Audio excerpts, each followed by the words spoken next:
નમસ્કાર, હું છું આપના સાથે ઈશા દુબે. આપ જોઈ રહ્યા છો જનસાક્ષી ન્યૂઝ. નજર કરીએ આજના મુખ્ય સમાચારો પર.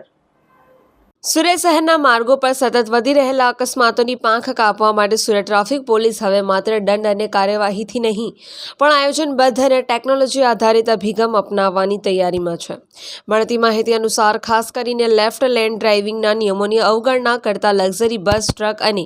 ડમ્પર જેવા હેવી વ્હીકલના કારણે થતા અકસ્માતોને રોકવા માટે નવી પહેલ હાથ ધરવામાં આવી છે, જેમાં ડ્રાઈવરોની સંપૂર્ણ વિગતોના ડેટાબેઝની રચના તથા તેમની શિસ્ત અને જવાબદારીનો ભાન કરાવતી શોર્ટ ફિલ્મના માધ્યમથી જાગૃતિ લાવવાનો નવો અભિગમ અપનાવવામાં આવી રહ્યો છે. સુરત શહેર ટ્રાફિક શાખાનો પ્રાથમિક ધ્યેય એ લોકોના જીવન બચાવવાનો અને સુરતના લોકોનો જીવનની સુરક્ષા કરવાનો છે, જેના ભાગરૂપે ટ્રાફિક શાખા અવારનવાર અલગ અલગ પ્રકારના કેમ્પેન્સ અને એન્ફોર્સમેન્ટ ડ્રાઈવ ચલાવતી હોય છે કે જેના લીધે લોકોમાં ટ્રાફિકના નિયમોને લઈને જાણકારીની સાથે સાથે અમલવારી પણ વધે અને હંમેશા ટ્રાફિકના નિયમોની અમલવારી કરવાથી અકસ્માતમાં ઘટાડો થતો હોય છે.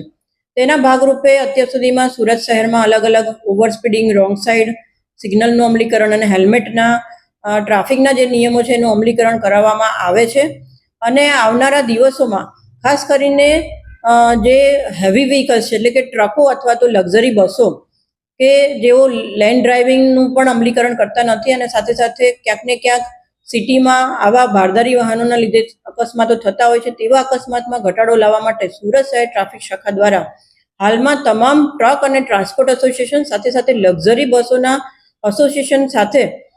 રહી અને એક એવા પ્રકારની ડ્રાઈવ કરવામાં આવી છે કે જેમાં દરેક હેવી વ્હીકલ્સ એ લેફ્ટ લેનમાં જ ડ્રાઈવ કરે અને સાથે સાથે તે તમામના લાયસન્સથી લઈ અને અલગ અલગ પ્રકારના જેટલા પણ દસ્તાવેજોની જરૂરિયાત હોય છે તેવા દસ્તાવેજો હંમેશા પોતાની સાથે રાખે. સુરત શહેરની જે સ્પીડની લિમિટ છે એ સ્પીડ લિમિટમાં જ પોતાનું વાહન ચલાવે અને સાથે સાથે તમામ ટ્રક અને ટ્રાન્સપોર્ટ એસોસિએશન તેમજ લક્ઝરી એસોસિએશન પાસેથી એમની પાસે કેટલા પ્રકારના હેવી વાહનો છે તેમના ડ્રાઈવરનું નામ, મોબાઈલ નંબર અને રેસિડન્સ એડ્રેસ જેવો એક ડેટાબેઝ તૈયાર કરવામાં આવી રહ્યો છે. ખાસ ક્યાંક ને ક્યાંક અકસ્માતો થાય ત્યારે તેમજ કોઈ પણ પ્રકારનો ક્રાઇમ બને ત્યારે તુરંત જ અમારી પાસે આ માહિતી ઉપલબ્ધ હોય અને એવા જ્યારે પણ ક્રાઇમ બને ત્યારે એને સરળતાથી ડિટેક્ટ કરી શકાય અને સાથે સાથે અકસ્માત જ્યારે પણ બને ત્યારે જવાબદાર જે ડ્રાઈવર હોય તેમની પણ તરત જ ઓળખ થઈ શકે તે માટે આવું ડેટાબેઝ તૈયાર કરી અને તમામ એસોસિએશનની એવી સૂચના આપવામાં આવેલી છે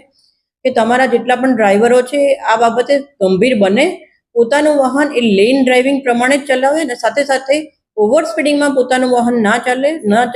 ચલાવે. લોકોનો જીવ એ અમૂલ્ય હોય છે અને અકસ્માત ઘટાડાના ભાગરૂપે તેમણે તેમના તરફથી સહકાર આપવાનો રહેશે અને સાથે સાથે આવો ડેટાબેઝ પણ સુરત શહેર ટ્રાફિક શાખામાં સબમિટ કરવામાં આવશે. ટ્રાફિક પોલીસ દ્વારા એક શોર્ટ ફિલ્મ બનાવવામાં આવનાર છે અને ડ્રાઈવરોને જાગૃત કરવામાં આવનાર છે, તો કેવા પ્રકારના વિડીયો બનાવવામાં? અગાઉ પણ સુરત શહેર ટ્રાફિક શાખા દ્વારા જે હેવી વ્હીકલના ડ્રાઈવર્સ છે એનો આઈ ચેકઅપ કેમ્પથી લઈને અવારનવાર અવેરનેસ કેમ્પેન અને ટ્રાફિકના નિયમો બાબતે જાણકારી આપવામાં આવી હતી, પરંતુ જ્યારે આ ડ્રાઈવને હજુ વધારે સઘન અમે બનાવવાનો પ્રયત્ન કરી રહ્યા છે ત્યારે એક શોર્ટ ફિલ્મનું આ જે એસોસિએશન છે એમની સાથે સંકલનમાં રહીને બનાવવામાં આવશે, જેમાં ડ્રાઈવરને સરળ ભાષામાં કેવા પ્રકારના ટ્રાફિકના નિયમોનું પાલન કરવું જોઈએ, શું ન કરવું જોઈએ અને એવું કરવાથી એમના લાયસન્સ સસ્પેન્ડ થઈ શકે છે તે તમામ માર્ગદર્શન છે આ વિડીયોના માધ્યમથી આપવામાં આવશે અને આ વિડીયોની જે મુખ્ય ભાષા છે તે હિન્દી અને ગુજરાતી રહેશે. પરેશ મારું, જનસાક્ષી ન્યૂઝ, સુરત.